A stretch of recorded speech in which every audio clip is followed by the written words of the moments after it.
tonight on BBC One. At 7 o'clock, Tomorrow's World includes a look at the dangers of driving. Barry, I've commandeered a vehicle. The old trick, eh? Eat the telly before I get a chance to nick you. It's a toaster? Talik, you have been defeated. Surrender. You have failed. Insufficient data. Nazi ain't got no humanity. They're the foot soldiers of a Jew-hating, mass-murdering maniac, and they need to be destroyed. That's why any and every sumbitch we find wearing a Nazi uniform, they're gonna die.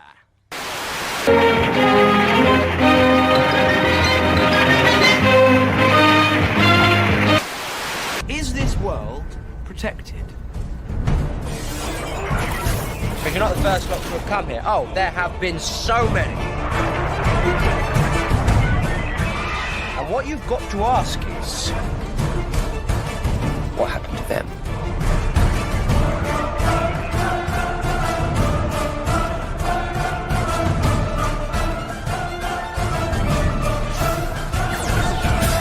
Hello.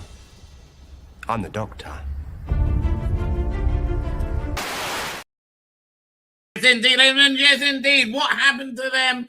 They're very fondly remembered. They are very fondly remembered doctors. Unlike pretty much everybody since Capaldi. And Capaldi's only fondly remembered because Capaldi will say, although I maintain Capaldi had a lot of very strong episodes, right? That I will go here. Let's have a quick peruse the Capaldi years, right? You know, I think it's always worth it. Well, we'll do Doctor Who episode guide.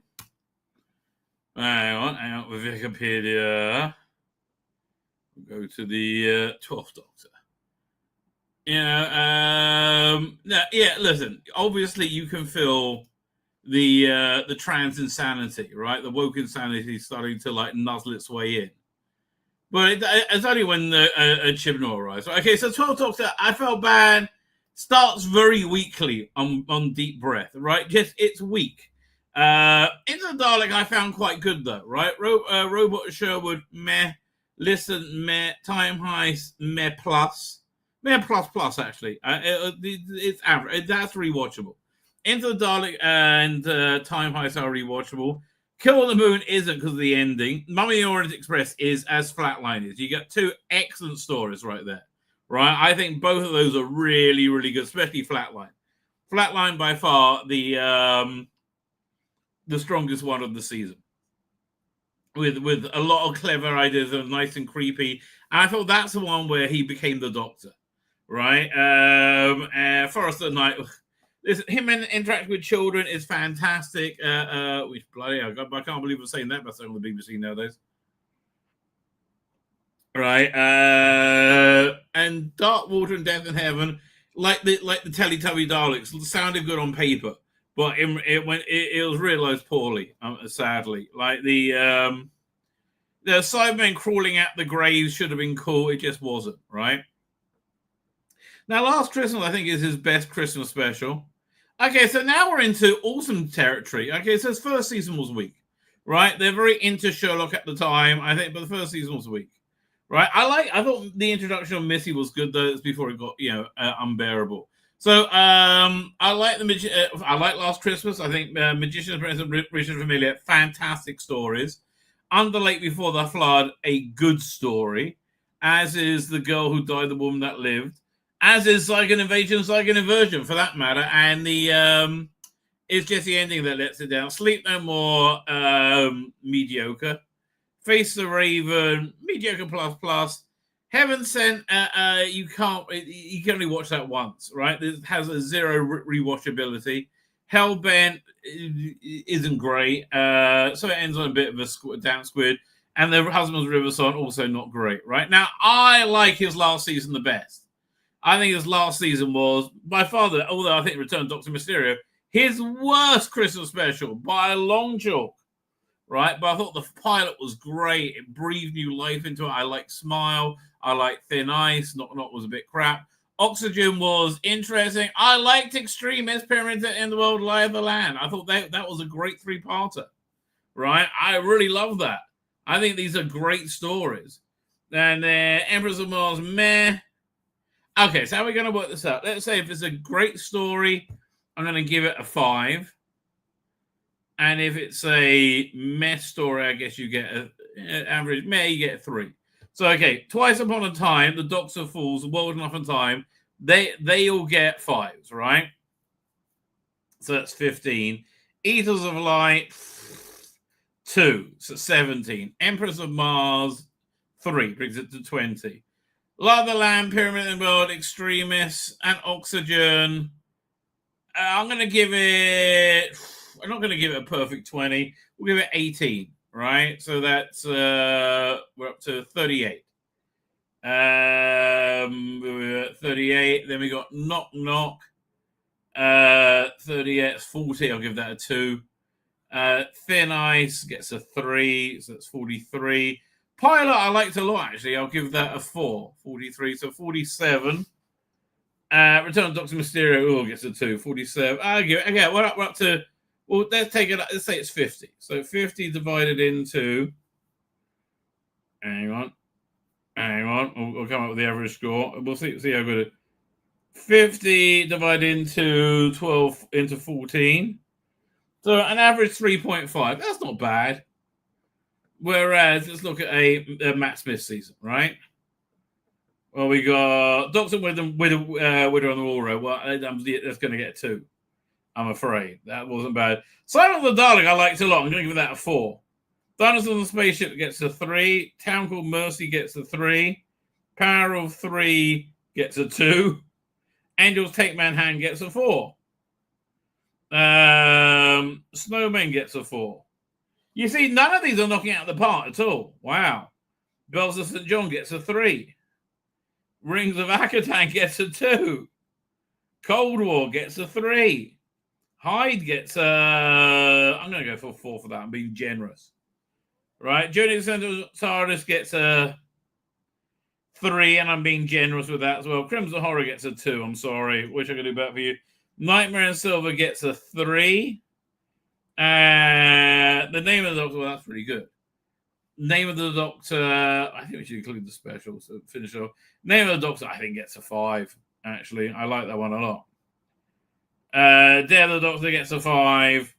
And Time of the Doctor gets a 4. I thought it was generally quite good. So that's okay. Divide that into 15. 3.7. Okay, so it's not so far. I mean, I think Kabadis, they got 3.6. So again, I don't think there was that kind of drop in quality with Capaldi, right? I do not know why. But again, I think the other one's very fondly remembered. Okay, that was a bit of a bonkers little tangent, but those things happen every now and again. Ladies and gentlemen, those things happen every now and again. They're really weird or interesting things to the beginning part of the show. I was going to do that at the beginning, but then I saw it. Then I think this is like a news story. Okay, I'm going to put this first. I am very looking forward to, by the way, Alien Earth. Right, that looks like it's. Oh, you know what? I've been meaning to get to. Here, let me pull that up. There's like a promo piece for it, but I've been wanting to watch. Because again, I think it looks really great. But again, I'm a big fan of the Alien. The final trailer? No, there was like a making of thing. Alien Earth. No, that's not it. Was it the first look? All right, let's go for the first look. And then it's a Lurpak tag. That's what comes up. Doing. There it comes. Wrong thing. Share screen. Wrong thing. Yeah, no, I have high hopes for this. I really do. Right? I think, honestly, we're in a good place. Woke is dead.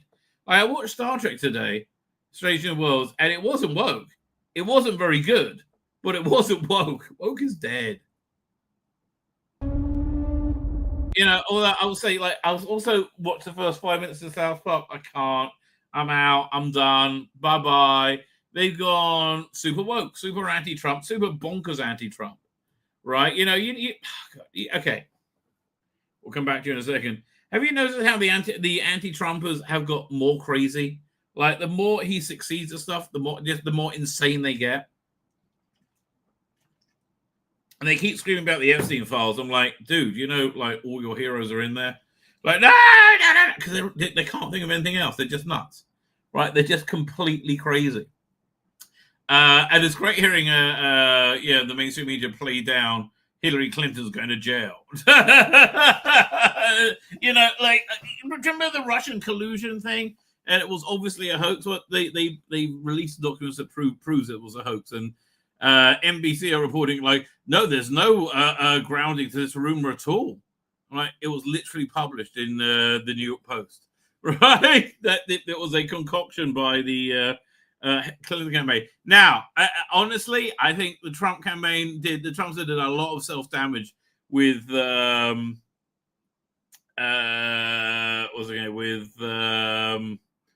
the Epstein thing, right? I think he very much hurt himself. However, he did something good for Israel recently. Like, he's removing funding from people. Shall we just hang on? I'll never find this again. Let me see if 1 second.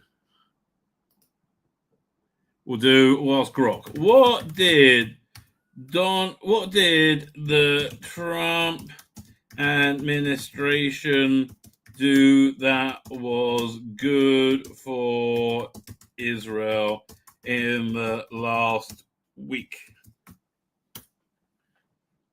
Now, let's see, because I can't remember the sign. I just knew it. I said, that's good.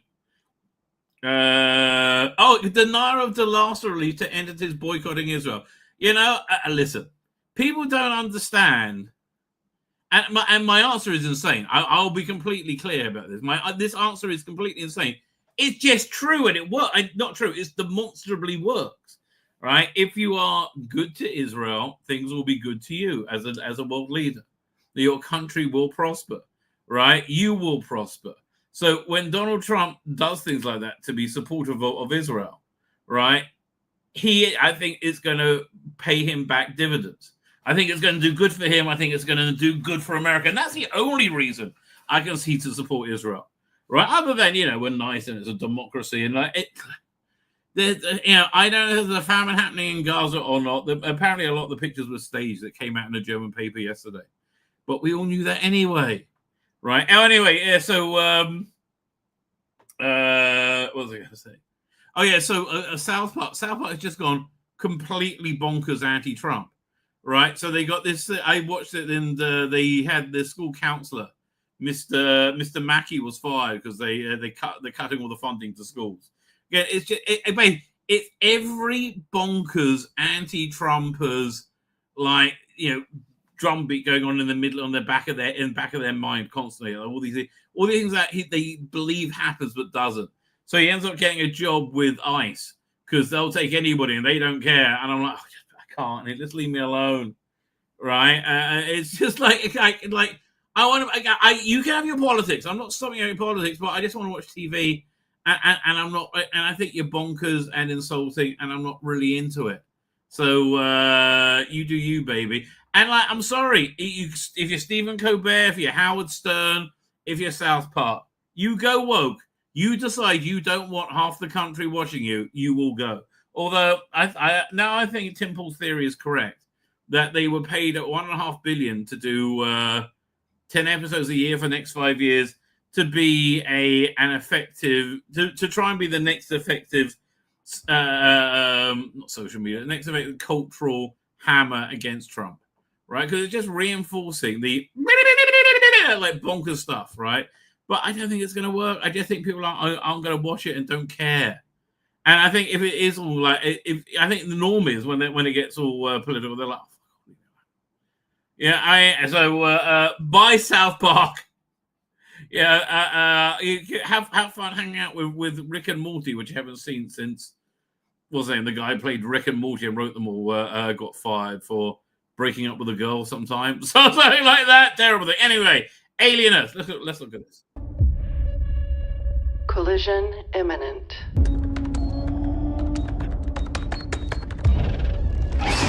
Now, I was going to comment on how good the visuals are. But literally they just did Alien Romulus, and the visuals on that were perfect as well, right? Crew dead, collision course with Earth unavoidable. Wow. Impact in 4, 3, 2. So essentially, the alien gets out on Earth, right? And this is set before Alien, I think. Let me look it up. And I'll go back to Grok. When is Alien Earth set in relation to the rest of the franchise? Let's see what it has to say. Searching. Please stand by. Please stand by. It's set in 2110. So the Prometheus timeline is Prometheus depicts the Weyland Corporation's mission to LV 223. So Prometheus takes place in 2093, when Alien Covenant takes place in 2104, and then Alien Earth takes place in 2120, whereas Alien takes place in 2122. Right? I really hope they do that final Covenant, right? It's this. I mean, I'm glad they Noah Hawley's left room. Now, Noah Hawley is the reason to be excited about this, right? It's yeah. I mean, like it's set 2 years before Alien, involves a mysterious alien. Let's see more what it has to say for us. That's after reading the AI. Alien Earth is the story of a Weyland-Yutani ship collecting species from around the galaxy that crashes on the planet Earth. But it crashes on the property of a different corporation, the Prodigy Corporation, which is run by a billionaire named Boy Cavalier, who is trying to create the first transhuman hybrid. You're going to be the first person to transition from a human body to a synthetic. What makes them geniuses is the fact that they're children. Yeah, again, Noah Hawley has a great track record of very good, interesting, thought-provoking writing. Like pretty much every series he's done on Fargo. I didn't see the... Who was it? Who did that? I can't remember who was in it. It was like a black clan and a white clan. I can't remember who was in it. Right, but that's the only thing I've seen. Every other thing I've seen has been really good, right? And they normally have like a very high level actor leading it. Like Ewan McGregor played 2 characters in I think the 4th season, and he does interesting writing. And obviously he did Legion, which is a major fan favorite for a good reason, because it's very good, frankly. So look, he has a good track. I would really love to know what his Star Trek was going to be. Like, he was hired to write a Star Trek. And whoever has the comic rights in there, they should try and get these scripts of things that didn't happen. This ship finds something on a faraway moon. Monsters. Set this one on Earth, so the stakes are high. If the Xenomorph gets free, it's... Oh, who's that? I recognize that guy. On Earth, so the stakes... The stakes are high. If the Xenomorph gets free, it's a much bigger problem. All of the creatures. Well, it doesn't get free because the Earth's still there in, what was it, how many years later? In 2179, right? So it's still there 59 years later and no one's heard of an alien, right? So, it doesn't get out. We know that. They're this mix of sci-fi and horror. When aliens come to our planet, we realize they're really the thing of nightmares, which we're going to get people. This is really good, suspenseful horror storytelling. It's going to be a thrill ride. Noah's basically gone, how far can I push this? Get chased by the alien, feel the fear, the horror that we all felt when we watched those amazing original films. Are there going to be dead bodies? Don't think about that. I think it's going to be better than Romulus, right? And look, Romulus wasn't bad; it just wasn't innovative. And I think an Alien thing needs to be creatively innovative, and certainly the first 4 Alien movies were. And I would say Prometheus as well, quite frankly, and Covenant. I like the story they're telling.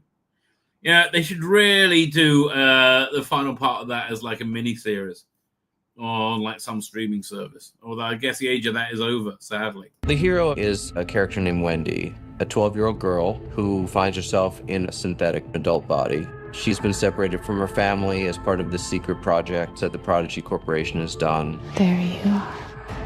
With Wendy, you start out with a feeling of innocence, and you see cracks begin to form in what she thinks is a safe and beautiful world that she's been given. And that's interesting. I'm always into the development of AI, right? But is it an AI? I don't know. That's an interesting character. what she does with that, what fights she decides to take up, and which ones she decides to leave behind. And God forbid you try and stand in her way. Wendy has a brother out there, human brother, and she's determined and desperate to save him. I found you.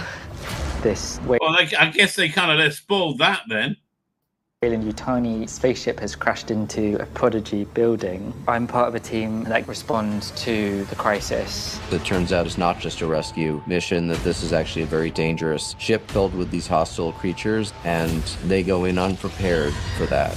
A whole bunch of aliens is what they're saying.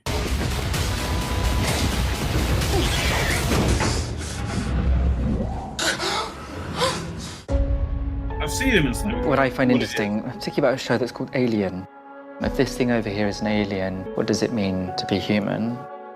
The closer you sort of zoom into that question, the more complicated it becomes, particularly in a world in which we're now able to create intelligence that's artificial. You want to see a magic trick? Yeah. We have combined this story of humanity facing this existential threat, both from biological monsters and from synthetic artificial intelligence. Yeah, look, I mean, it sounds like it's got legs. I hope they're going to do a few seasons of this. But yeah, look, I mean, man, I just want good TV, frankly. Which always raises the question, does humanity deserve to survive? I want what's on that ship. This show, really, it's a character study. What does the pressure of having not just one alien, quite a few, what does that do to them as human beings? How do they behave? Brother, come on. Can't leave us like this. I'm not your brother. The show is huge, and it's going You have to be an android, right? to be something people are going to have to really sink their teeth into. This strange, exciting, and scary world. I want the audience to feel everything, dreading what's going to come around the corner, hair right. I mean, I'm happy if it just goes one season. Frankly, this looks strange and interesting. Up on the back of the neck. You want to give the audience that feeling they got from the original wait. Alien when you go. Wait, what's that image right there? That guy, he must not realize. Oh no, that guy, he must be a robot. That's why he's an android. Give the audience that feeling they got from the original Alien. When you go to bed afterwards, it's very hard to sleep. Andor, that's where that kid's been in. He was the idealist rebel that gets killed in season 1, I should say, late in season 1, mid season 1.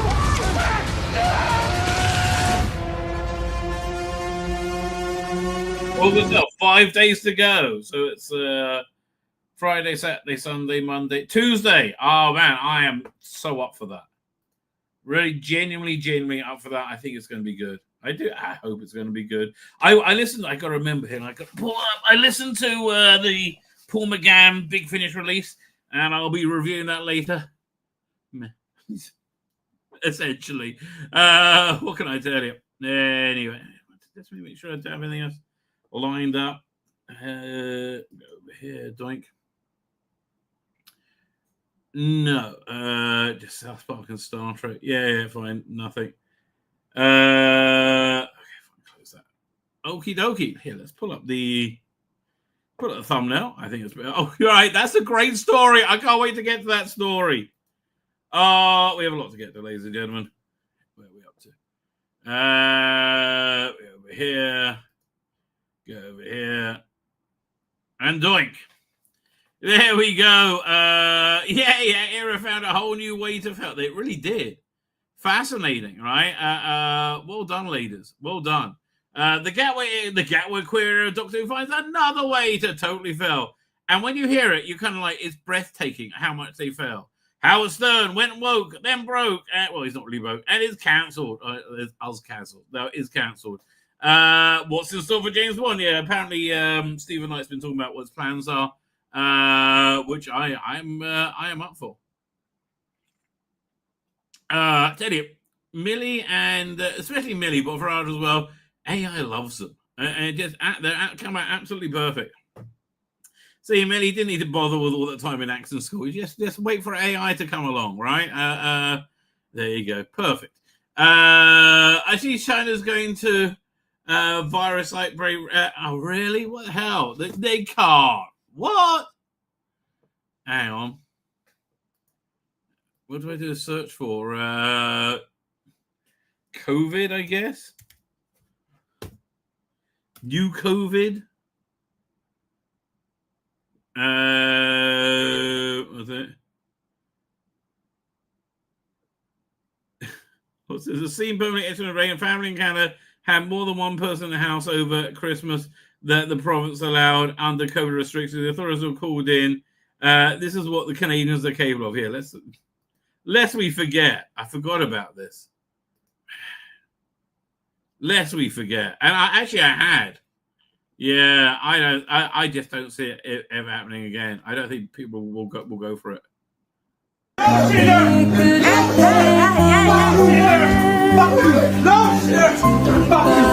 Like pulling people out of their house on Christmas. Are they out their minds? And this is for health and safety.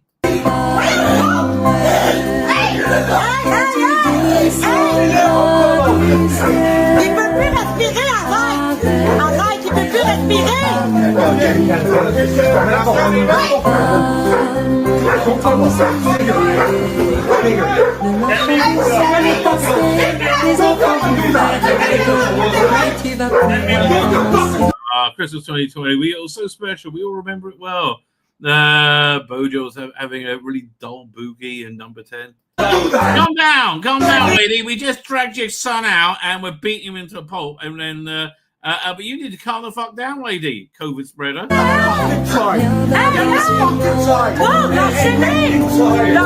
Lâchez-les, s'il vous plaît, les gars, là. I like him trying to like block out the camera. Come out. Hey, no, faut trois dessus. Yeah? Hey, faut trois dessus, là. Fuck else. Get the fuck out in there. I know. Jesus Christ. Ça va être pire, arrête. You fucking make things worse. No. Yes. What are you gonna do now? Stay there. You have a shoes for the video. You have a shoes. What? You have a shoes. Hey, c'est ça de là. Come on, guys. Hey, vous avez pas le droit de tirer quelqu'un de la maison. Je sais pas qu'est-ce qui s'est passé. Vous avez pas le droit. Yeah, Cole was great. Avez-vous des chaussures? Je veux voir votre sergent. Avez-vous des chaussures? Non, j'ai pas de celui. You have a shoes. Non, j'en ai pas de celui. Donne-y ça. Attends, Again, listen, you've literally got the worst prime minister of all time. You make Starmer look good, right? And you got two of them in a row. Canada, you deserve to get this shit taken out of you. Oh my God. Moi, je vais avoir votre mandat, vous venez calmez-vous. Non. La chose à faire, c'est juste de collaborer. Hey, c'est quoi? Vous m'avez tiré en bois. On a sa caméra sur la tabarnak. Vous avez tiré mon fils. Écoutez, madame, vous avez un problème? Yeah, COVID was a magic time. Oh, bring that back. So what, there's new COVID? I was just looking up. COVID lockdown vaccine for climate lockdown. I think new. Net zero is just like COVID. I'm looking at, let's say new COVID. I'll do China virus. Let's see what comes up with. China virus. They're coming from China. Reply. What's the WHO saying? Fuck off. I was just breastfeeding. Okay, no, go away. Okay, I can't see anything about it yet, so therefore it's not real. I deny this reality, right? I deny this reality. Here you go. Oh, thank God it's gone. Anyway, that's much better. See? Wuhan 2. No, please, no. Right, OT says the PD Rich worrying me. Darren Evans here. Not worrying me. Very strange. Someone says, yes. The real reason why Karney doing in Jenna was originally that to kick me out in Gat was, I keep up, yeah, she probably just, I'm not leaving. Oh, I like the big TARDIS. I bet all the Whovians like the TARDIS, right? Ethan Butler says, destroyed. Now, no. What was this destroyed? I don't know. I'm intrigued. Well, they don't get in your way. That's all I'm saying. Love the accent. Again, it comes with me, baby. Archie Collins here. Archie Collins, thank you. Monsters that are scared of Gatwa because every planet he steps on, he ruins or has sex with them, right? They actually said that about Nebuchadnezzar, right? He had 300 kings captive, and they all cried because each night he would go to another one and rape them. Amazing things I remember. Ethan said she did exercise and did exercise, and then you salved the dog. I don't know what that means. He might die, but I hope not. Yeah, I was dog tired to tried enough to do as on grass. As on grass, right? Okay. Moose. Okay, this is too much. I need to sit down now. You're being too active, right? You're being too active. Right, take a breather, darling. That's what I'm saying. Prop makers on Victory of the Daleks was awful. They look nothing like the fans. Really? I mean, they look fine as models, right? As action figures. It's just in real life they look absolutely shit. I wonder what the hell. Now I've got to look up the real plans. That's probably in what's the name? What's it called again? Andrew Pixley did the feature, right? That's in the specials, right? Yeah, I'm pretty sure I have those. I got the specials up till Matt Smith, I think. I should try and pick up the 3 Capaldi ones, or maybe it's 6 Capaldi ones. I can't remember. But yeah, that is probably there. I'm intrigued to look at it now, right? You got my. You not my dander, my interest up, right? Inspector number 23 says, Heaven Sent, it has plenty of rewatch with it. I can't do it because it's just like it's grating for me, right? It's boring.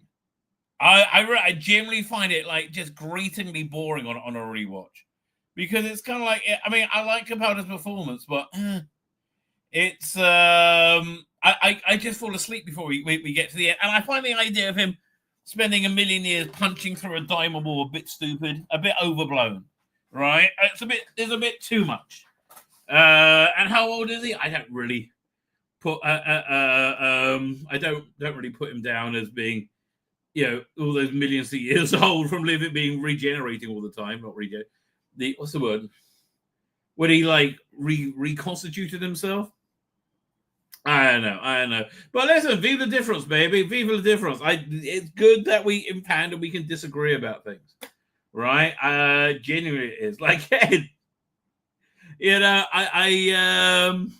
talk about this all the time because I'm fascinated by it, right? I love Downstream because I love how he has people on it who like the current era, like Luke. Luke likes the current era, and he didn't like Jodie at the time. Now he's rewatching it, he finds stuff he enjoys. And I have a lot of respect for Dan because he really he helped distill why people like things, and then a factor is a time in your life, right? The time in my life when Attack of the Cybermen was going down was a pretty good time in my life, and I really do enjoy watching. Was it season 22? Right, I really genuinely enjoy it, even though those stories are objectively shit. I mean, they really genuinely are. Right, objectively shit, but I still enjoy it. I still enjoy watching them. So I think it's something like that. See, it's very hard to have a conversation with him without sounding like I'm saying, calling him a dick for having his own taste. He's allowed to like what he likes, right? But I would love to really like get down into like the depth of it about what, because I can't understand what it is you could possibly like about it, right? Not at all. I can see things that actually that's not true. I certainly in Flux onwards, Jodie's reign got Jodie's era got a lot better. It was unwatchable because Jodie's awful, right? But Jodie's era got a lot better, right? Okay, someone just took me in contact. I didn't want to know what's this. Oh, there you go. You sent me the well, it's too small to really pull up. I have seen this. Yeah, okay. Peter Richards showing me the sketch, and I'm looking at next to the model. The sketch is better, but still, don't mess with the Daleks, baby. And like Rusty Davis was really on the ball about that. Like he understood what was going on. And it actually looks quite good. I wonder how many times Noah told old man really to fuck off during production. I don't know. Listen. I like Ridley Scott. I really love Raised by Wolves, which was by Ridley Scott's production. I think it was fantastic. It wasn't woke. It was just crap. Yeah, as Star Trek. It's not woke. It really is. It's just crap. Matt and Trey were trying to push the censors on that one. I watched the first 5 minutes. I'm like, it's over. Oh, that they said. But as Starbuck Kidney Dance Part says, it's over for me. I'm not going back. Like it's 2 episodes in a row. You got this insanity, right? This absolute insanity going through. And I like how they're doing it before with like Mr. Garrison. But, again, you've got to not tell half the country to fuck off, which is what they're doing right now. And they will fuck off, right? They're going to go. They will fuck off. I already have. I'm like, nope, I'm out, right? But again, I think this is what NBC paid them for. Right, it's like it's like enough already. Whatever. Again, doesn't matter who you are. If you go down this route, you go right. You're over. I think you need to look at another angle. Matt and Trey says Darren M are skewing Trump the same as Disney woke is and all the rest. There's no sacred cow. No, because I just pressed the wrong thing. Hang on, what did I just press the? Okay, got it. Oh man, what did I just do? No, I don't want that. How do I get rid of that? Cancel. Oh, that was annoying. What did I just... That's really weird. Can I set up another camera? Is that what that's about? I don't know. I don't even know. No, because it's just obsessed with Donald Trump. And the arguments they're putting against him are just the crazed MSNBC talking points, which are detached from reality. Right, so it's I don't think they're skewing Donald Trump. I think I think they are the next line of a cultural attack on Trump. Now that Howard Stern and Stephen Colbert are gone, but this is going to make them go as well, right? It's not just it's a sacred cow. It's their like the episode about like Muhammad, where you got to get the goo from Muhammad so you can't be mocked. Right, and Tom Cruise is packing fudge. That was brilliant, right? I mean, absolutely clever and brilliant, right? This is just dumb and boring and old, right? Archicon says, didn't they crash the on Earth on Alien 4? Surely that would be a better time to set the Aliens on Earth story. Well, listen, I'm waiting to see what they're going to do with it. And didn't all the aliens get killed before they crash? Or what, Ripley was an alien hybrid? I can't really remember. That was certainly the weakest of the good alien movies. Right? But doing an alien movie, I think you've got to have innovation. It's so important. Which is, I think, probably why, what's that name? Alien Isolation. That game, it really worked. Right? Because there was innovation in it. It really felt in universe and it felt innovative. Right. Video says on an island. I have no idea what that means, but okay. They crashed on an island. Maybe. People of the universe, please attend carefully. The message follows the vital importance of trans women are men. That is true, Paul Taylor. That is true. And what was Farage doing the other day, saying, "Well, some women with penises can go in women's prisons"? No, mate. No, for God's sake, this is an argument we've won. Like Nige, mate, he's just like, Okay, you know where Nigel Farage is right now? Imagine it's the beginning of a date, right? And the woman's decided, oh, okay, I'm going to fuck him, right? I hope he doesn't say anything stupid. And he's worked out she's going to fuck me. I better not say anything stupid. That's where he is right now. This series is the reason why Weyland-Yutani wants the Xenomorph X-212 from LV-426 so much. They rerouted Nostromo. Wow, clever. There you go. Yeah, you're absolutely right there, PD Rich. What's this? He was doing a Star Trek 09 spin-off. I wish I knew what I was talking about back then. 12-year-old adult body. Yeah. Archer, that does sound bad, right? That does sound bad. Roller turned into member bearers in the third. The whole thing was member bearers. I'm sorry. It was like a very cool interactive 3-dimensional ride through Alien, right? But it was more of a game than it was a movie, right? It was okay, but it wasn't. And Alien movies have greatness. Again, that's why I think Prometheus and Covenant are both legitimate Alien movies, right? I think they actually had some artistic greatness to them, right? Jaden did. He's an android. Spot the white man. Yeah, it's a bit difficult, says Matthew Pounder. Star Wars meeting with his voice coach. Oh God, just stop, Starmer. The Australian strangled one was bad. I don't know what that means, but okay. The Rotterdam police is doing this on Christmas because they told one of the coppers they look like lesbian Nana. Don't better watch out for lesbian. Is she still a cop? She is the worst officer of all time. How nothing says complete police corruption that woman is still employed, right, by the police force. It's ridiculous, right? Absolutely ridiculous. US needs to get as far away from the UN and as humanly possible. That is true. UN. Who was it?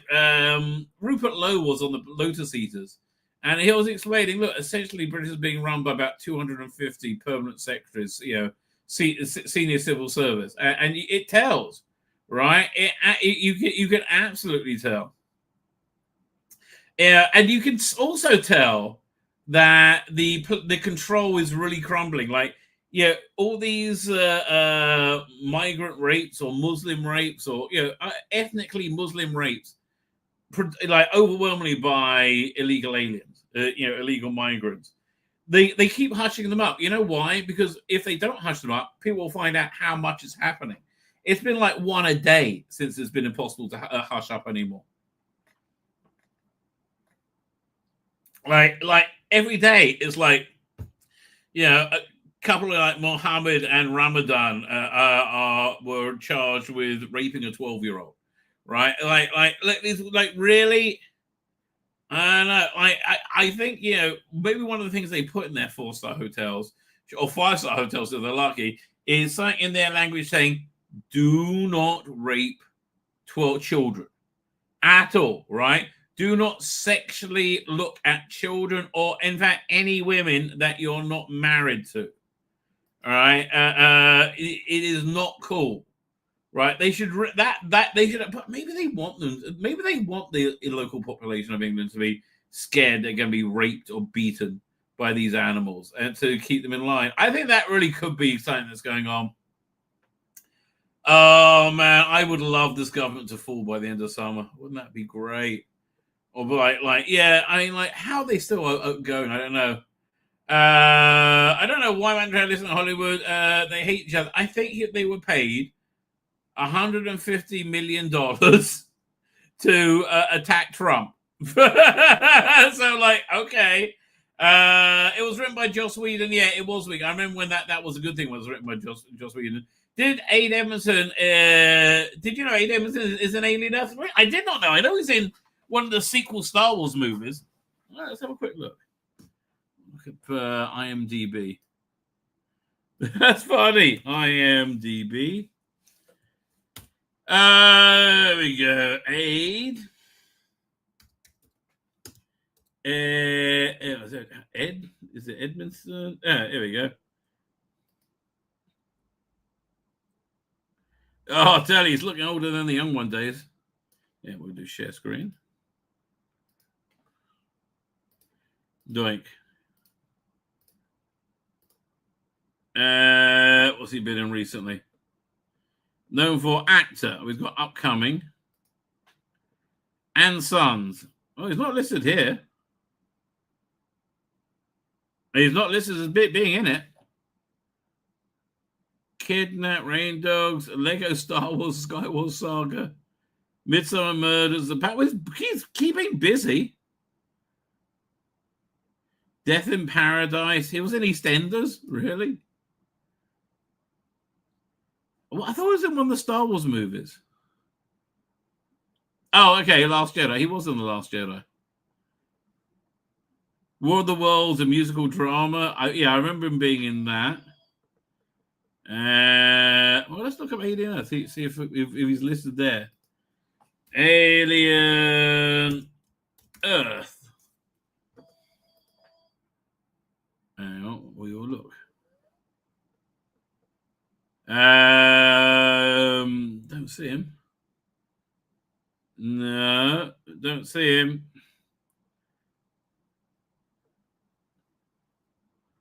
No, I don't think he is. That's a shame. I kind of want to go and see Naked Gun. I'll probably see it when it comes out on streaming. Fine. Let us get to the Doctor Who he's having. The news in general. We've got quite a few things to get through. Oh, I should pull this up 1 second. Where's this? What's new? If I click on the What's New button, it should take me there. We'll get to that. Oh, maybe we'll start with this. Should we start with this or should we? No, we won't start with this. We're going to close that window. Okay, let's start with that. That's what we're starting with. Go share screen. Paul Seeley is here, doing Paul Seeley. He did an interview on One Show the other day. Oh, really? No, Hawley is writing Star Trek 09 era movie. Yeah, but I don't think it's happening. Right? I think it fell apart. Right, 1 second. The aliens were supposedly dead at the end of Alien 4, but there was one at the end of Alien. But so was the one at the end. That's to make him Romulus. Well, I guess so. We're going to share screen.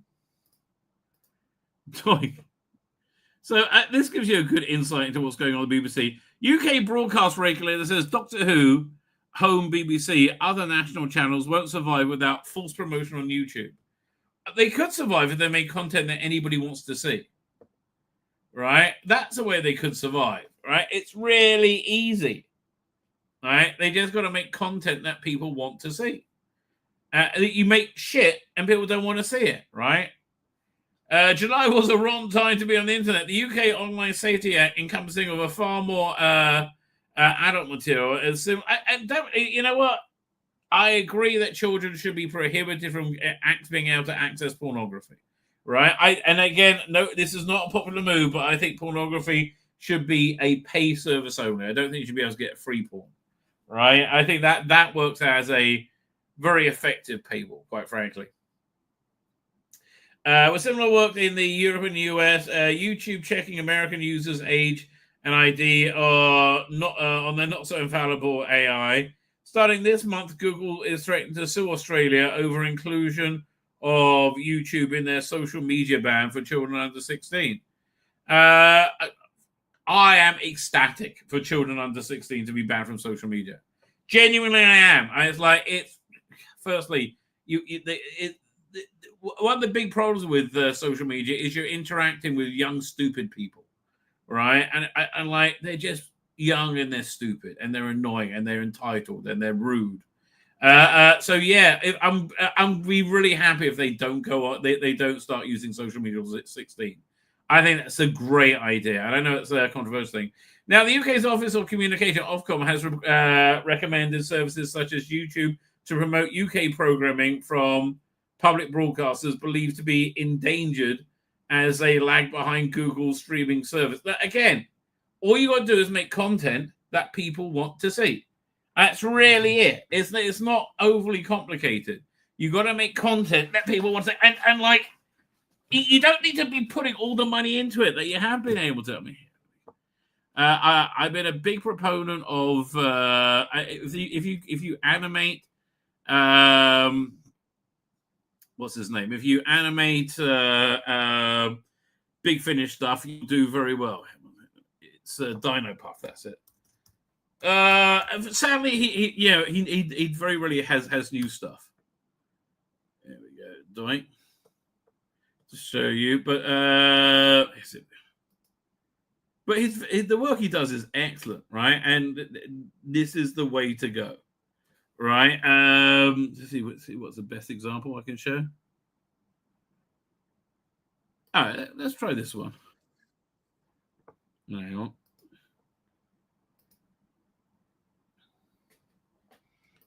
Where is this? Where we go. Share screen. Again, you can make it cheap as chips. It's insane.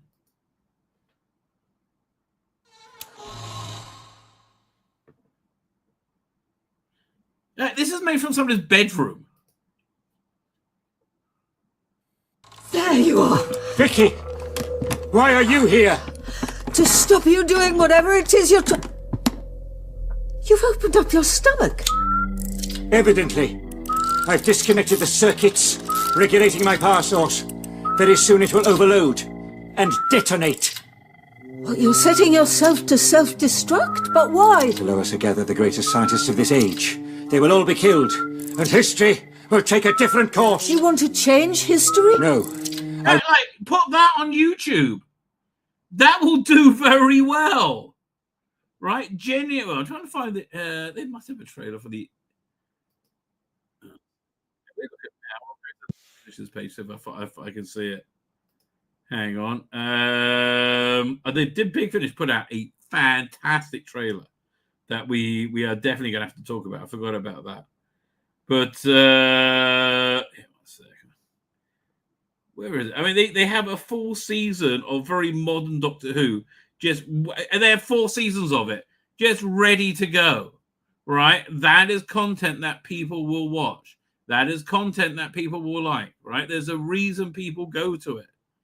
I can't bloody find it here. Let me look on we'll look on TwitTwat. See if it's there. We go media. Maybe we do Big Finish. I say, here we go. Oh, you know what? Why don't I just... I'll go to their website, Big Finish. Collections. The 8th Doctor. Is it here? Yeah, let's play this again for a little bit more. Okay, Series 3, Series 2, Series 1. Finally, I'm sure there's a trailer for it. Here we go. Oh, it's the one I found initially. Doink. There you go. Where was it? But anyway, yeah. Wants the Doctor to stop me. You're setting a trap, using yourself as the bait. And you too, my dear. I'm afraid it is too late to escape the explosion. Either the Doctor comes, or you will die too. You'll just be killing all these people for nothing. And it's going to be easier next year, where there's so much money being put into text-to-prompt AI. Right, there's a new service that Amazon's funding called Showrunner, where you can design your own shows, and I will so do that, right? And then you have other people can like make their own episodes in the playground you made, right? And this is the way to go. And again, this is one guy did it in his bedroom. The Doctor will come and save them, and I will kill him. The Doctor isn't going to come and stop you. You don't know that. Yes, I do, because I know, Don't you think there've been times when I wanted the Doctor to come and save me? To whisk me away from my problem. I mean, look, this is Karen Byte's performances by what's her name, Vicky, Maureen O'Brien, and Stephen Noonan. I mean, Stephen Noonan's gets great. I really love him as the Doctor. After Troilus died, but no matter how much I wished The doctor didn't come, and if he didn't come for me, he certainly won't for you. Then in just over a minute, you and everyone here will die. Including you! Don't you want to live? I am not alive. I'm just a machine. No, you're not. And the other thing that's worth pointing out is it's not just a technical skill of putting this together, which I think, again, it's the direction. I mean, look, he's the composition of the page, right? The camera angle, the lighting. This guy knows what he's doing. He's doing a fantastic job.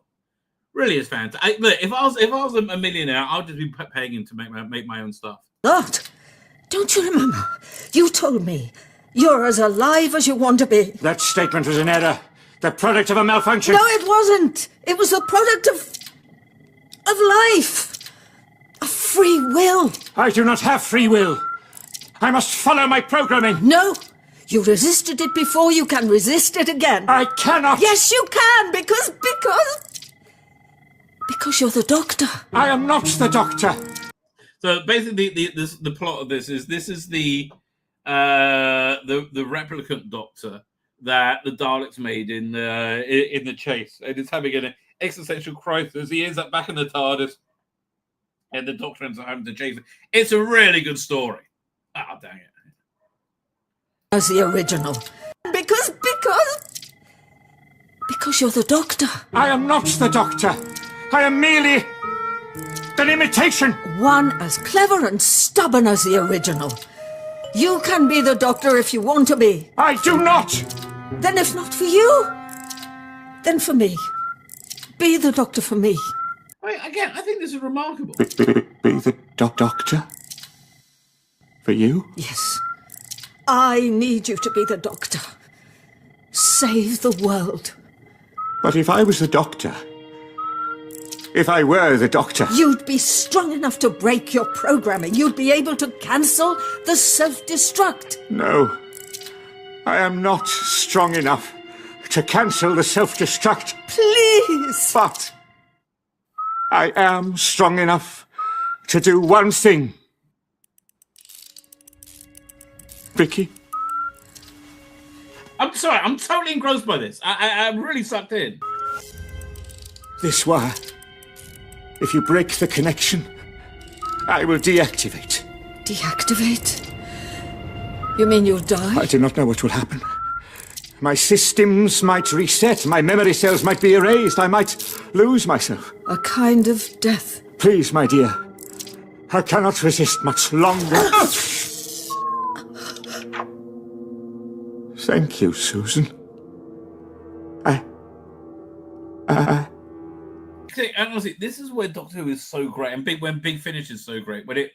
This feels authentically like the Doctor or a replication of the first Doctor in this circumstance, right? I get fantastic acting choices from Stephen Noonan here, like really genuinely selling it to me. This old body is wearing a bit thin. I'm sorry. And again, are you telling me that this wouldn't get a viewership? Of course it would. I'm so sorry. And you can put it in like 3 or 4 minute episodes, like a couple of times a week, and it'll be fine. And it will find an audience. Why aren't they finding it? Because they make shit. All right. Financial Times reported that Ofcom, a regulatory and competition authority for broadcasting, internet and postal industries, declared the need for prominence and discoverability on digital platforms like YouTube for media made from the public service broadcasters. These networks described as endangered and will include BBC Home, Doctor Who's Home, BBC One, BBC Two, ITV Channel 1. No. The trouble is the landscape is changing because they're unable to compete in the landscape of ideas. They are genuinely unable to do so, right? We failed, and we failed because of woke fucks, right? Can we cheat now? Okay, and how woke are they? Oh my god! Like, how much of a failure are they? A whole new way for Ncuti Gatwa to fail. Check this out. So this is Ncuti Gatwa's new Was it new collection? Wait, I thought I had something on Bleeding Corbett. I do. It's over here. Fine, we'll go to that in a minute. But check this. This is hilarious and fascinating. So this is £20. I will not be buying it, obviously. And cover's a bit strange. The cover does look a bit AI to me. I know. So Alan Barnsley, Sullivan, Mike Collins, and Jamie Offendi. And again, generally speaking, I have found the artwork in these shooty stories to be really lacking, like really genuinely lacking. Like, you know, you can't look at this in the same breath as John Ridgway, right? Anyway, but check this out. Join the Doctor and Ruby Sunday as they continue their amazing adventures across time and space. Manchester, the year 2024. Ruby and the Doctor discover the corruption that lies beneath the city surface, a club that no one can ever see. Next trip is the 1850s Copenhagen, where they meet none other than Hans Christian Andersen. But things take an unexpected when Ruby is taken prisoner by villainous ice cream. Then Ruby and the Doctor land at the seemingly quaint town invaded by monsters over and over again. But where's the... Oh, here it is. But check this out. They're only printing 350, right? Oh wait, is the variant only for 350? Because I heard they're only printing 350 copies of this. I mean, if that is true, it is a crushing failure. Let's see what this has to say about it. Hang on, I've got another article here. Doink. Where are we up to? Here we go. Here. There you go. So I guess is that the exclusive cover? That looks like the regular cover. Is that? I don't know. Yeah, let's see what it has to say. But then the UK release, so the UK release of the Doctor Who comic styled after the classic Tarklanization, limited to 350 copies. The Monster Maker features new adventures in for the 14th and 15th Doctors and their companions. How many stories does it cover? Yeah, releasing a limited edition version, latest collection, the Monster Makers. What is this? Variant edition on their store. Well, let me see if I can find it on Amazon. Hang on. Amazon.co.uk.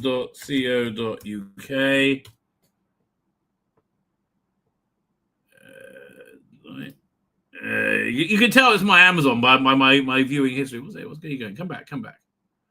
So we do Doctor Who, the Monster Makers. Okay, so I guess this is the holy shit, that can't be the regular cover, can it? That looks shockingly awful. No. That can't be the cover. Can it?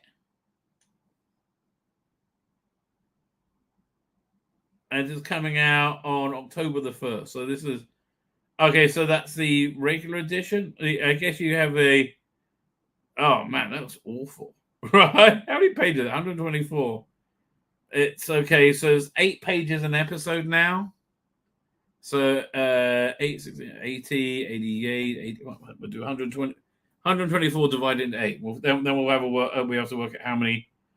124 divided into 8 means it's covering about 15 issues, maybe. Here. Let me see if I can find it. I think I bookmarked it. Man, who bookmarks anymore? 12th Doctor. No. Oh, comic source. This is wow. Did I really bookmark it? That's really clever of me. Hang on. 15th Doctor. Let me pull this up. Excuse me while I whip this out. Okay, so Where we up to? Reprints, 15th Doctor. So this will be the collection. Monster Makers, I guess, is the big one.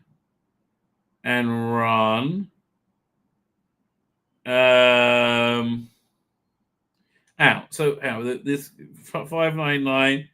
I think it probably, this is the first of the of probably the two collections they're going to do. Question is, what are they going to do with the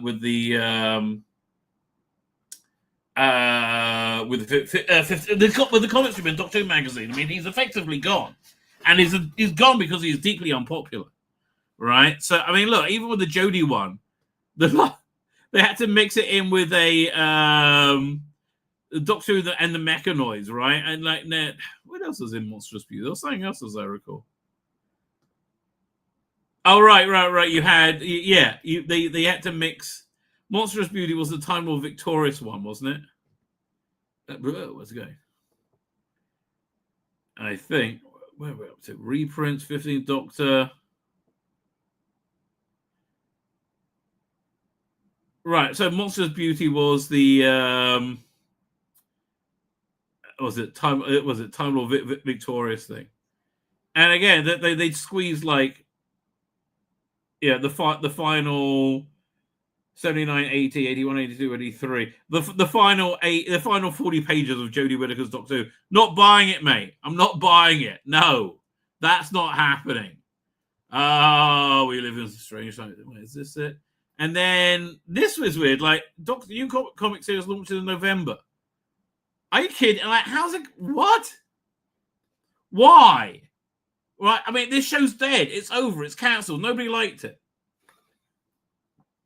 All right, who's actually doing this? Titan Comics. I mean, I guess the Prism Paradox, a new comic series. How many issues do you reckon this goes? 3? Maximum? Yeah. What's here? Okay. This is what this is doing. The Treasury editions. They're normally kind of fun. What they got over here? So January. Legend Twisters, never heard of it.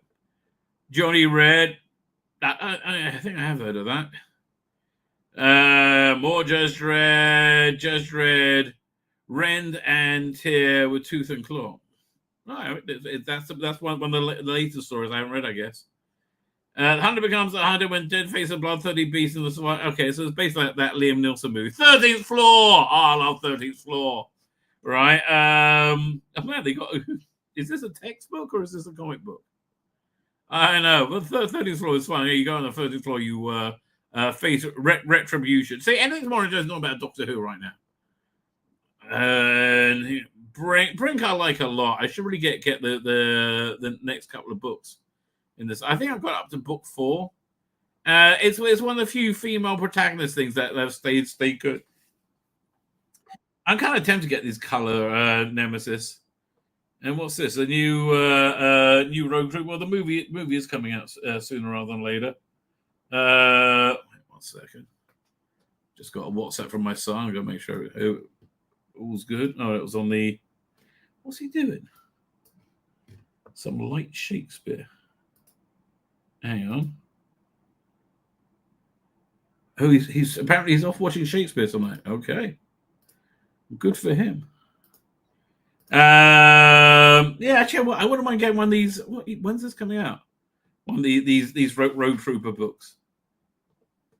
The complete 2000 AD Alan Moore, Future Socks and Other Stories. I wonder what's in that. Hang on. Do I have all these stories? Really? They're not telling me. Okay, Tragan Empire. I always got my parents got me those, but I never really. I just like the pictures. Anyway, who? Sorry, who's buying this? All right, fine. Paradox written by Dan Waters. I think he's a real writer. It doesn't sound like a diversity hire, but maybe it is. Who knows? The cast of a new adventure features the Doctor described as his last of his kind, a prisoner with high intelligence and persuasive and quick wit. Well, that's not this Doctor. Belinda Chandra, home planet unknown, placing the tale sometime during the events of the Tea. Well, it has to be. And H8, a surprising, affable Prism Paradox in the comic shops. Ahead of the expected launch of Circuit Breaker. I guess Circuit Breaker will be the next thing. Like, why? That's like, what? Why? Why are you making that? I'm like, it's really not going to sell. No one's interested in it, right? I hate to be the one to break it. No one's interested in it. It's a really bad idea, right? It's a really, really bad idea. Like insisting that YouTube needs to be featured, BBC needs to be featured on YouTube because they're shit and nobody will watch it otherwise, right? Maybe just don't do things that are shit, right? I mean, genuinely, have you thought of that? Yeah, it's insanity, absolute bloody insanity. I'll tell you. Anyway, speaking of absolute bloody insanity, check this out. Somewhat hilariously, this is in regard to, again, Doctor Production News. Really nice guy, genuinely a nice guy. Just, he's a victim of the age he lives in. And he's with this like woke insanity that somebody thinking, femininity is something you can't just like slip on and slip off, right? Like the idea of calling J.K. Rowling a bigot is insane. Insane beyond insane. Now, Michelle Gomez, etc., or Professor McGonagall in the Harry Potter audio, which I'm probably going to subscribe to Audible for, right? I didn't mention it yesterday because X replies us can be so aggressive and contentious. Only you woke weirdos, right? Normal people we're not aggressive and contentious. I just don't think people with penises are women, right? And I don't bear them any hate because of that. I just don't think they're girlies. Because everyone be so aggressive and connected. It seems that Gomez now realizes she has made a poor choice. I bet Michelle has acknowledged that why we're upset. She didn't shy away from clearly acknowledging what's going on. To my LGBTQ plus fans, and especially to the trans community, I want to speak directly to the concerns that have been raised about my involvement in this project. I hear you and understand why this is painful for me. How about people that it's painful that you bullied us into pretending that women have penises? Right? What about the women that have been harassed by women with penises? Right? I'm sorry. You think this insanity, that you've insisted upon, it's over. Like right now, you're like one of those weird Japanese soldiers on an island after the war ended and you didn't realize. You've lost this one. It's over, right? It's over. I understand why this is painful for many. Yes, because you're mentally ill. That's why it's painful. I want to be clear that I stand with trans people and I support trans rights. So do I, right? What right do you not have? And it's the thing that no one can ever answer me, right? Like genuinely, no one can ever answer me. You don't have the right for me to dictate that I have to accept your beliefs. Just in the same way, I don't have the right that you have to accept my beliefs. Right? Live and let live. When I accepted this role, I did so as somebody who has always loved the stories and what they meant to so many, especially those who found comfort in an identity in that world. I now understand more clearly how deeply complicated and hurtful this association can feel. I take that seriously. Being an ally, shut up, Michelle. Why are all actors such moron douchebags? Like, I do not understand. Like, why are they all such moron douchebags? And they're also proud of being such moron douchebags. I don't get it. What's the upside of being a moron douchebag? Somebody please explain it to me.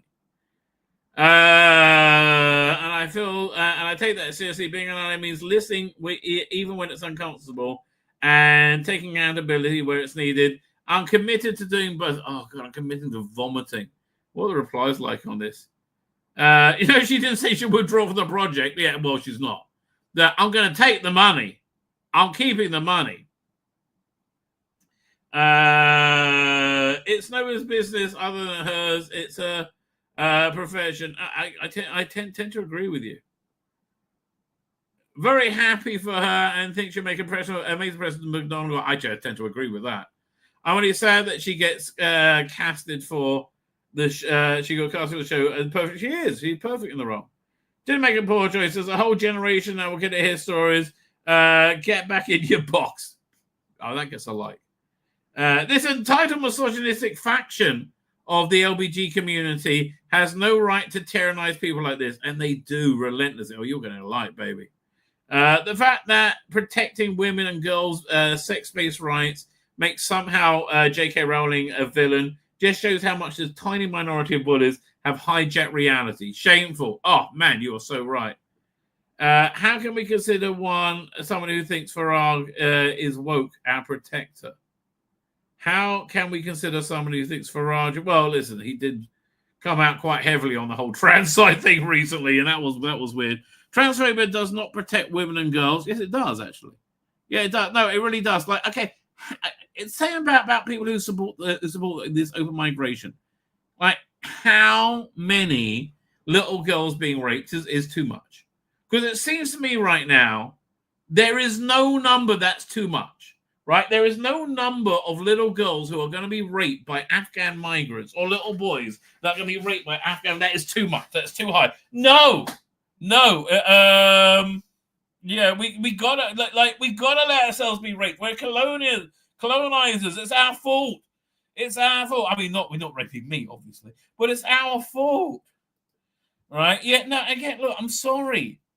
There are genuinely evil people that use the cloak of the trans world disingenuously to access children and women say, like, a lot of people who insist on using women's bathrooms, they're doing it as a kink, right? And it's very obvious that's what's going on, right? It's a kink, right? I'm not saying it's universal. I'm just saying, yeah, you haven't come up with any way of protecting against that very obvious problem. And you know, the mistake you constantly make is you go, oh no, there's no problem.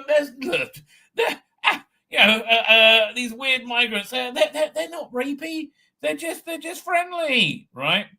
So it harms them even more because all you turf loonies want to decide who is and who is a woman based on gender stereotypes and socially constructed ideas of just letting people be themselves. Okay, I want to reply to that. Here we go. Bit of Twitter in action. Look at this. It's good to be interactive with the story. We'll go. Oh, where do we start? There we go. Even more. Turf loonies. Turf loonies. You mean people who accept and respect science? How do you not understand that you are the ones who want to dictate what a woman is and are doing so in a bonkers, arbitrary way? 1 second.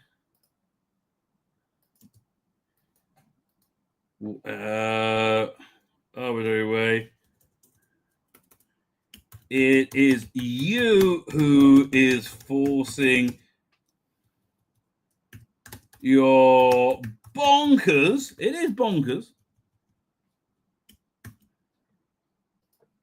Ideology on everyone else, and no one is interested. 1 second. Doink. Ideology. There you go. It is you who is forcing and everyone, and no one is interested. And we're really not, right? That's really the point. if you think women can sometimes have penises, then good for you. That does not give you the right to insist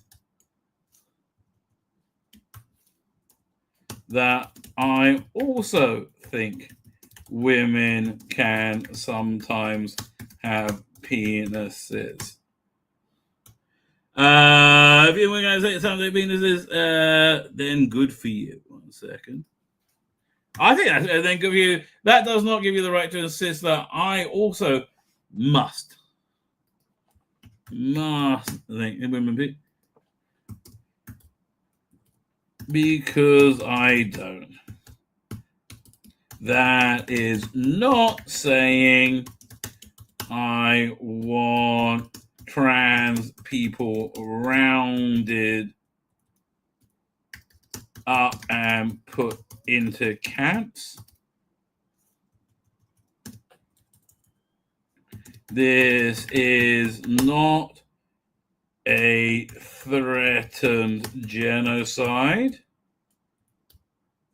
and it is not denying anyone's existence, just as denying the, what's the word I'm looking of?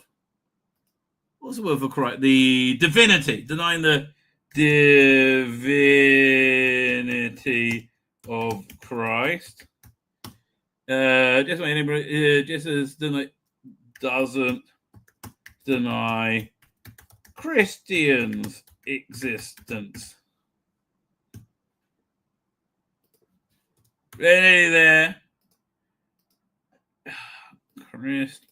Chris Titans. No, just Christians. That's fine. Just learn to just live and let live. Live and let live and learn to coexist with people different from you. Okay, I think that's a pretty reasonable thing. Live and let live. Yeah. Okay.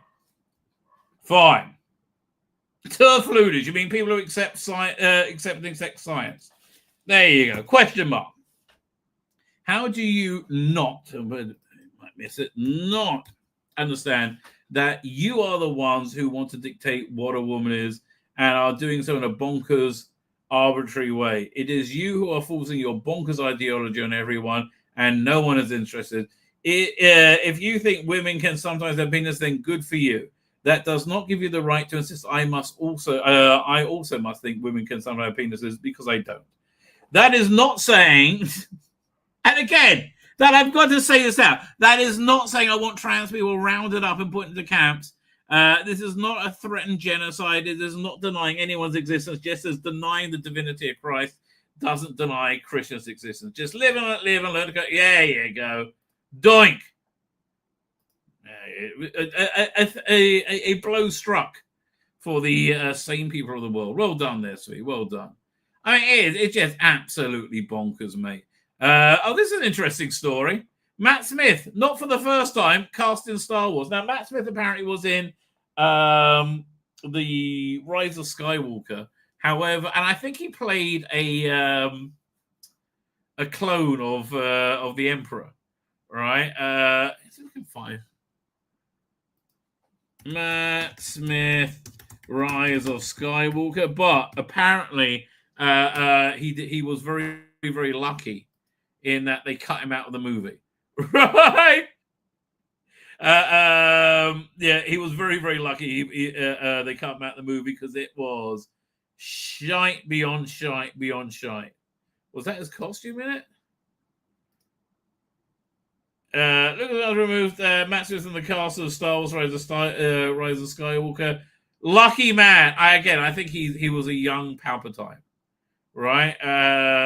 That's my guess, but thank God. But apparently he's back. Matt Smith, and man, I love Matt Smith. Matt Smith icon. Dr. Who icon Matt Smith casting a key role in Star Wars movie, which with big information of a future series. That's interesting because I think what the direction of Star Wars going right now, it's not woke and it's normally quite good, right? What is coming out for Star Wars right now? Yeah, I'll do it over here. We'll look at. I'll ask Grok. Hang on. They're saying Henry Cavill might be cast as Batman. I'm like, well, that's interesting. And Grok. What are the upcoming Star Wars projects? Doink. Let's have a look, see what it's got to say for itself. Star Wars franchise, upcoming. So you've got Mandalorian and Grogu, that's next year. I think that's probably going to be pretty good. Right? I think Star Wars Starfighter. I like Ryan Gosling. I like Matt Smith. I like Sean Levy. Right? And then you got the tentatively for December, the Charmin Obey Chinoy Rey Skywalker movie. It hasn't started shooting. It's never going to start shooting. Forget it. Right? Status in development facing uncertainty due to script delays. Forget it. It is not happening. And if they actually do start rolling the cameras on this, it's going to be insane. I mean, like, I can't imagine why that would happen. Right? And then there's Dawn of the Jedi by James Mangold. And Simon Kinberg's Star Wars trilogy. 10, 11, 12, that's a bad idea. Lando, Rogue Squadron, no. Taika Waititi's no. Okay, live actions here. So Ahsoka Season 2 is the only one that's planned right now, isn't it? That's live action, but they got a Darth Maul series coming out in 2026, which I'm quite excited about. The animated series follows Darth Maul rebuilding his criminal empire reign, set between Solo, a Star Wars story, and Rebels. I bet that's going to be good, right? I bet that's good. There's another Star animated one. Let's do it again. Star Wars Visions. And then, yeah.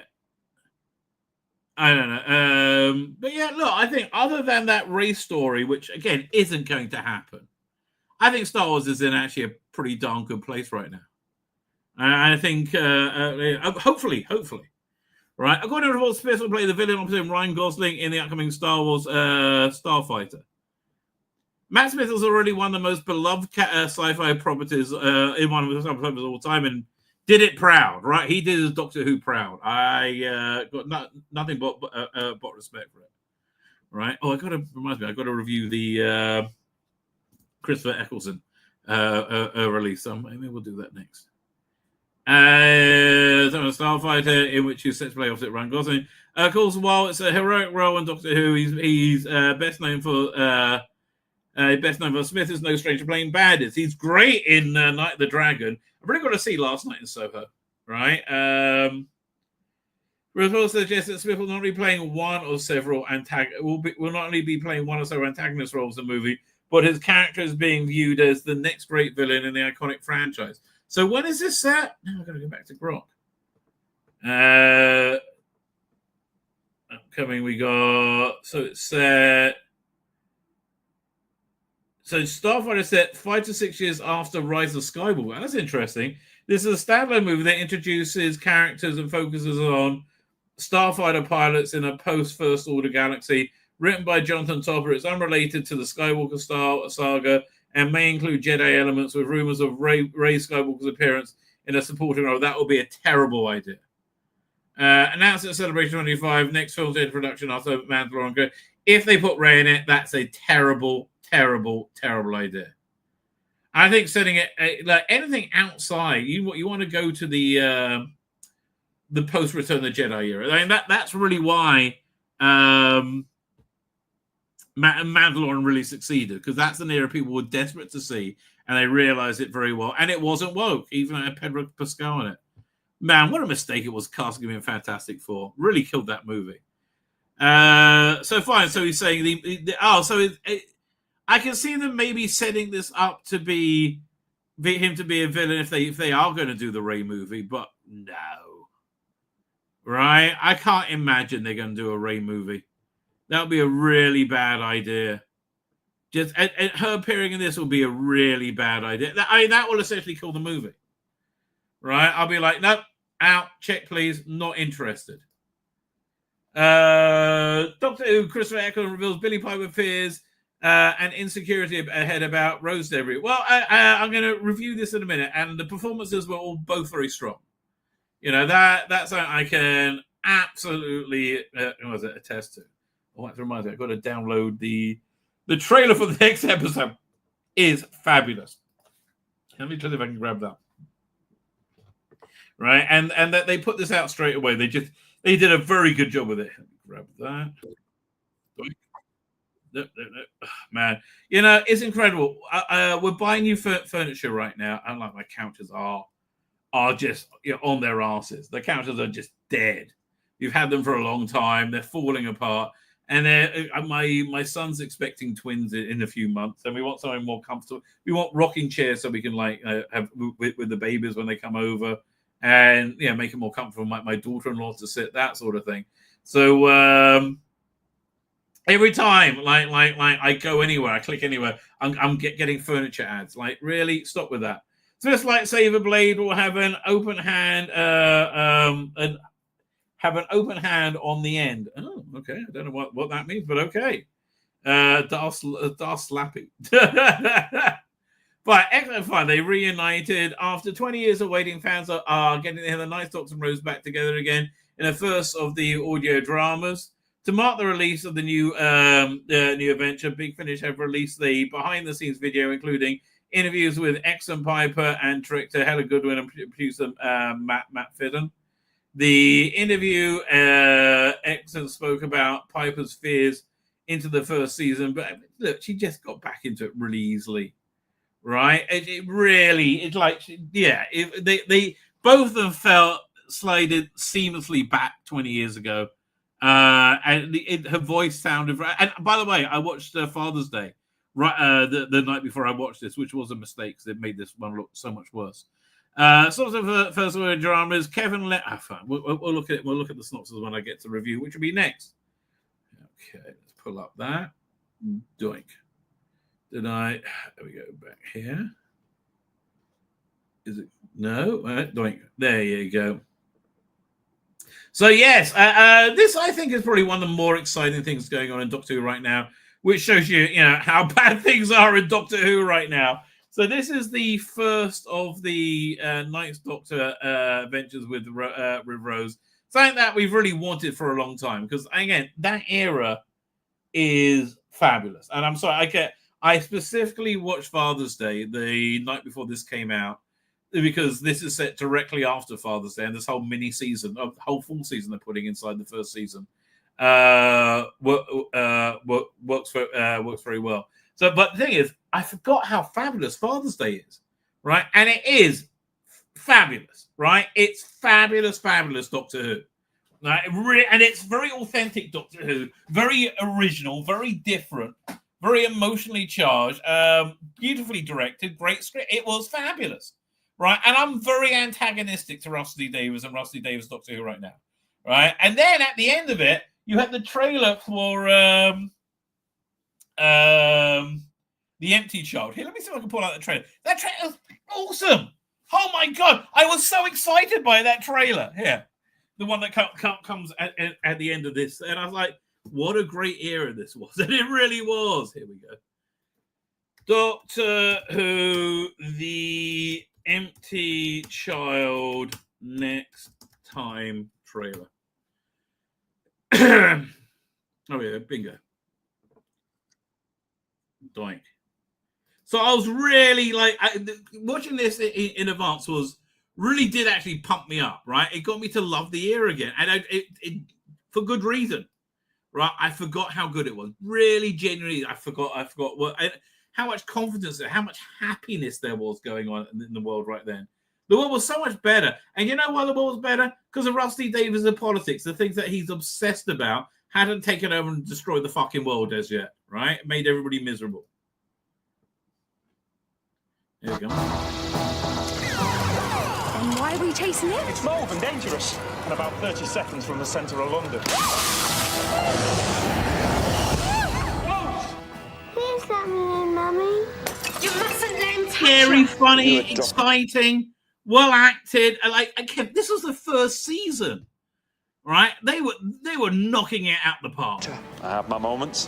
They've all got the same injuries, right down to the scar on the back of the hand. Physical injuries as plague. Hello. Hello. Shall we have a drink on the balcony? It's so funny seeing like Captain Jack being heterosexual.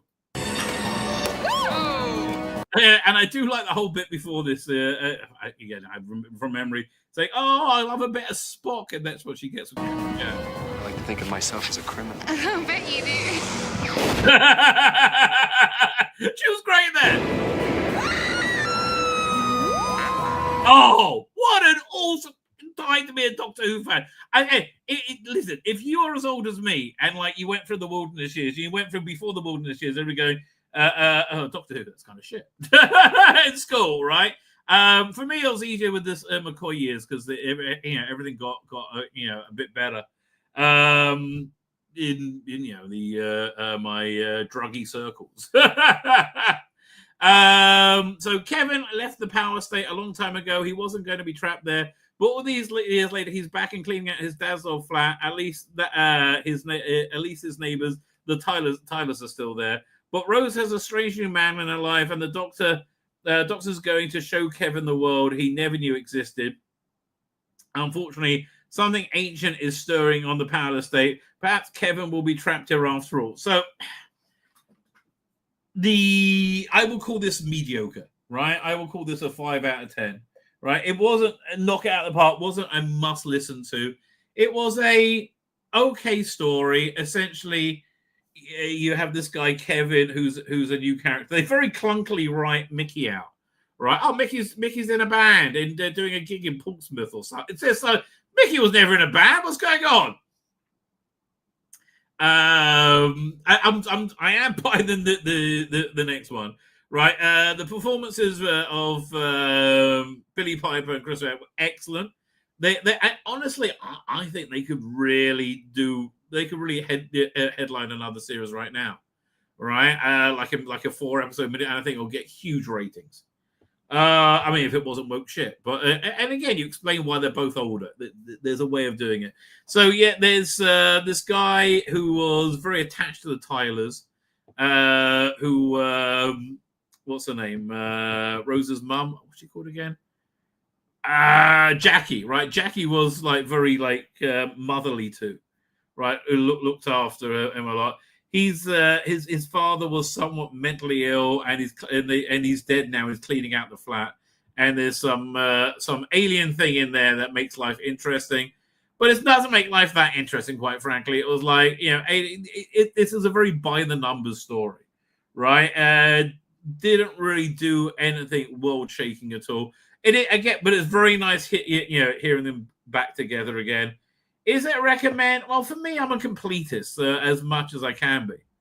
But I was going to do a review of the whole Ninth Doctor range. Maybe we should do that. Again, it's not bad. It's just not great, right? I mean, that's really the fair thing. It's not great. Now, the best thing about it, however, was the trailer for the next one. And again, it's sad they're spreading these out over 24 months instead of 12 because, and I guess they're spreading that out over that much time because they can't. They're not doing well. That's my guess. But the did I not download it yet? Like the trailer for the next one, Last Days of Powerscape was fantastic. Let me grab that. It was doink. No, Chadash B'Yisrael.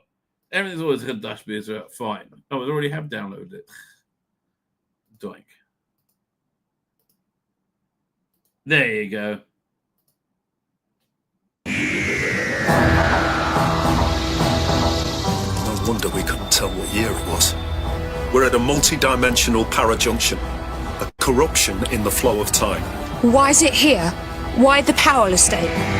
You felt a hand on your shoulder yet? No. No. Me neither.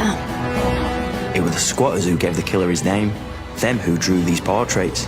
This trailer just really brings you back to that era. I mean, the story might not be great. The trailer's fabulous. Before they left, as a warning, they called him Mr. Fingers.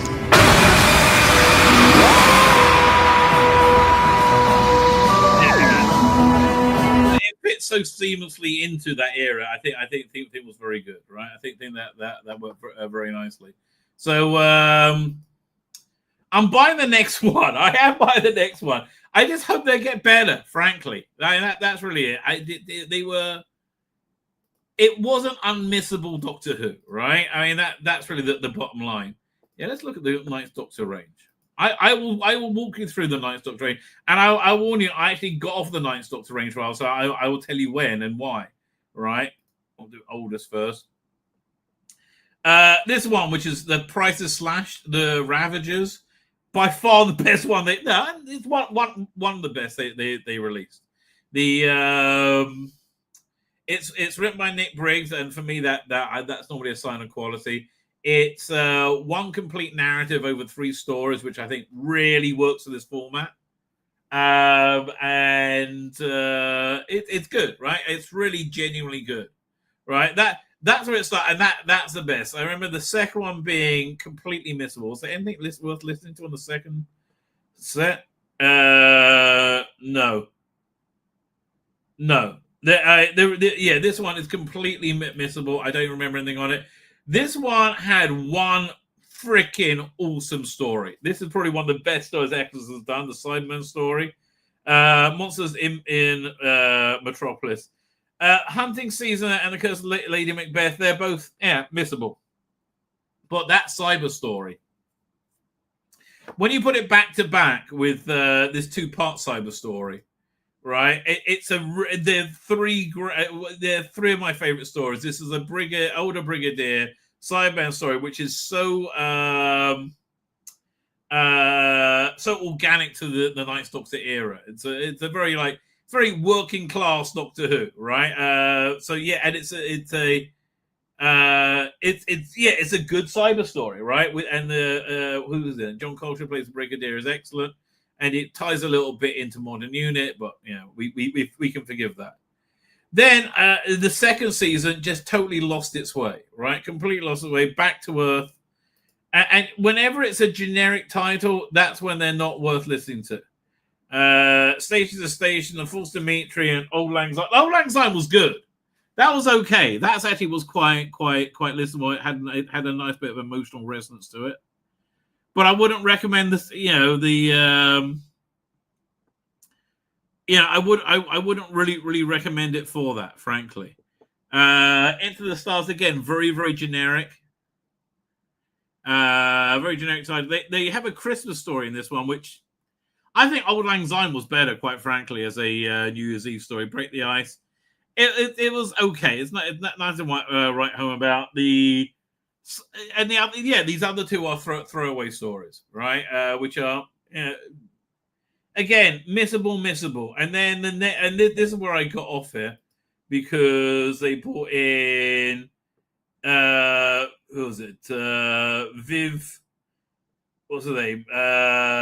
Viv Schenker, who was a 7th and 8th Doctor companion, who turned into a lesbian and then turned into a lesbian who likes women with penises.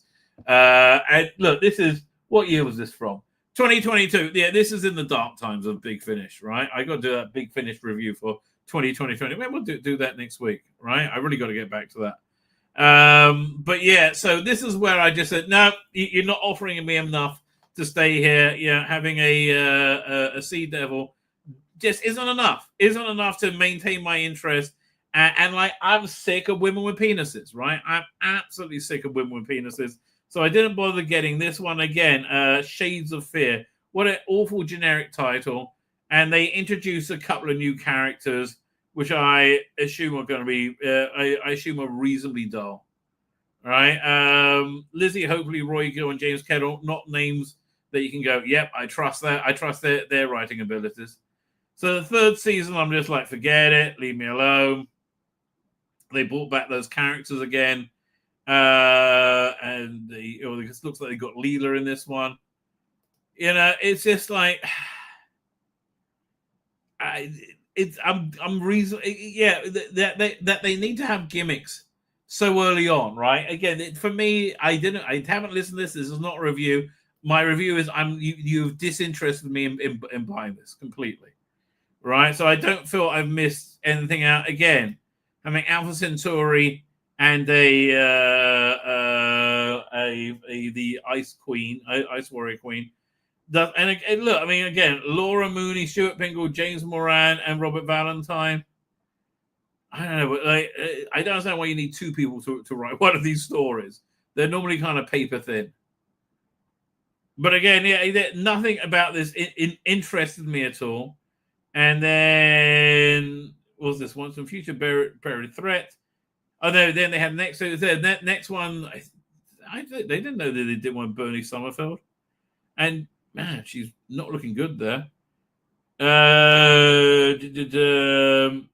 Running Man, Ancient History. Here's the thing, though. If you're interested in Bernie Summerfield, which I'm really not by now, you know, is she only going in one episode? Probably. I hate that. Right? Why not do a box set based around the two of them together?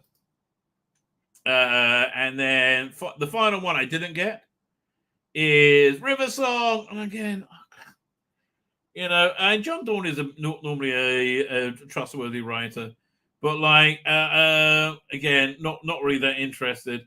And again, you get River Song. Oh, is the River Song in all three? I might actually have heard this one. Yeah, I did hear this one, and it was I forgot I got this. Right, it was Unremarkable. Right, you had the first. Okay, this one at least they had three stories that formed one story. Right, you had, but they just weren't that good, and it was like the Ninth Doctor and River Song. That was a hook. Again, not a recommend. And sadly, this one isn't a recommend either. But I'm sticking with it because the performances were good, and it's nice hearing them again. But that's really all I can say about it. If you want like really good audio Ninth Doctor, then Ravagers is excellent. There's one great story. Is that worth $26.74? I don't know. And there's a good Sidemen two-parter here. Yeah. Okay. So the ones I will buy is this one, and at a pinch this one. Into the Stars. I think if you do that, you actually got how many good episodes? Like 1, 2, 3, 4, 5. You got about 8. You got an 8-episode season, right? 8 episode season. Oh, right. That's what I was going to show you. So if you remember, way back at this segment, that I forgot, man, I totally forgot to finish this up. We were watching this animation, which I thought was fantastic. Well, we're not watching it won't for you. Then in just over a minute. Right, because we're saying, you know, if people watch the BBC if they did good content. So imagine that guy animating this, right? It's, again, a full season of the 8th Doctor Adventures. I think 8 stories. To make sure that the blood of the Daleks remains pure. Creatures in the snow. Creatures? Bear things. Doctor! Horror Glamrock's great. I love Paul McGann in it. He goes to, they're in the 1970s and they're at a service station. And they, I hope they have one of the ketchup dispensers that look like a giant tomato. Right? I love that. Right? This is a wonderful piece of writing. Doctor, can't you stop them? Everything I am is part of Aries. Phobos is Greek for fear. They didn't know how right they were. What does it mean? It means you've materialized us inside a time loop. We will recover. We will survive. Right? Animate those. Again, just do the Dalek two-parter to start. It would do gangbusters. Right? You would get ratings for that. That, you know, it's somewhat crazy. They don't do that. Right? They genuinely would get decent ratings for that. Anyway, man, I've gone on a long time. I forgot. What else going to look at? What does look at the share screen? It's so funny. You see all the Doctor Who stories have dried up, and they're all the same one, right? Man, and like there is not much going on in the worlds of Doctor Who right now. Where are we up to? Stephen Knight shares his hopes of what to do with the next James Bond film. So let's hear what he has to say. An interview with Breakfast Live. He's right next one, directed by Denis Villeneuve. Knight shared his hopes for the film. Now, again, I like Stephen Knight a lot. He's done a lot of good stuff. He did Peaky Blinders. I'm hoping that being a Bond fan for so many years will sort of be imbued into me, and I'll be able to produce something that's same but different, better, stronger, bolder. Well, I hope so too. Villeneuve hinted that he might know who the next James Bond actor is, but isn't willing to tell him. Very, very good question. One I can't give you an answer to. Well, if you do, you'll be fired and sued into oblivion, right? Director Denis Villeneuve. So on a tradition, openly path for many new missions to come. That's why I just don't think they could have a like a young Bond, right? I don't think you could have what's the name, Spider-Man. Yeah, I mean, yeah, I understand, but my daughter would like it, but nobody, it will fall apart. What's it? Tom Holland. A Tom Holland or a Tom Holland type is just a bad idea, I think. The guy from Masters of the Air, who is being rumored, that guy I would like. I think he's very good. Not Butler. What's his name again? He was in Dune, played Fayed in Dune, and was fantastic. Austin Butler. I love Austin Butler. I will watch him in anything, right? And he's in a Matt Smith movie right now, right? I really like Austin Butler. But there was another guy who starred with him. He's in the running for Bond, and I hope he gets it. He's more the right age. You've got to be in mid-30s. So we spoke about possibilities of Bond with Josh Horowitz and saying it's a character that I've been with like everybody else since my childhood. I have a massive affection for Bond. It will be a big so look, they're saying a good game, and Stephen Knight said pretty much nothing. Okay, really, that's the that bit of a rate for it. Council returns to Harry Potter for audiobook outrager actress. Yeah. We covered that. That's again, it's just crazy. Those people are bullies. Walt Disney Company to end reporting paid subscriber numbers. Well, that's understandable. This War of the Worlds got the lowest ratings ever. Sequel to Godzilla -1. Godzilla -1 was fantastic. Leonardo DiCaprio in talks to star in Michael Mann's Heat 2. Don't do Heat 2. That's a bad idea. William Shatner calls out Star Trek Changing Worlds poor in person. It doesn't sound. It was awful, right? It was awful. It was embarrassing. Just a terrible job, right? Just a terrible job. Fantastic Four sequel rumor. Okay, Batman Part 2 sets to film in spring. Please, Apocalypse come. Disney confirms that Thunderbolts is. But when is Thunderbolts coming to Disney Plus? Is there a time for that? Because I bet the movie is quite good. When is Thunderbolts debuting on Disney Plus? I don't know. Well, late July, no, early August, right? Not there yet. Will be released on Disney Plus on the 27th. I don't think so. Here, let me look at my phone. Has it been released? I don't think so. Here, 1 second. I'm tapping on it. Tap it, unwrap it. You know what I really want to watch on Disney Plus? They got The Bear. That looks good. Thunderbolts. Thunderbolts. Thor, Love and Thunder. No, I'm not interested. No, there's no sign of it as yet. How weird. Like, it's not in the cinema. No one's buying it. Just put it on Disney Plus, you schmucks. What's wrong with you? Should be on Disney Plus the week before Fantastic Four. Morons. The paper trailer released. The official spin-off heads to Peacock. I don't really care. Michael in talks for a Transformers reboot. Yeah. Batman Part 2. I really hope it doesn't. Film in spring. James Gunn working on a DC super family. That sounds fun. Right? I bet that's what I want. I don't want Batman Part 2. I want a super family. So the Sky Dance is merging is happening. Howard Stern's show reportedly counts amid woke irrelevancy, and it is woke, and it is irrelevant. Fantastic Four getting sequel, we all thought so. Disney stop subscribing, that subscribers' numbers. And look, for me, Disney Plus absorbing Hulu means nothing because it already has absorbed Hulu. Yeah, nothing of really any interest whatsoever. What's this over here? No, we covered that. I think we're here. You know what? One last thing we have to find. Where I go? Everything's hard. Everything's hard. Doing. So they're just talking about the Cartman being Charlie Kirk on South Park. I'm just like, forget it. I'm just so not interested.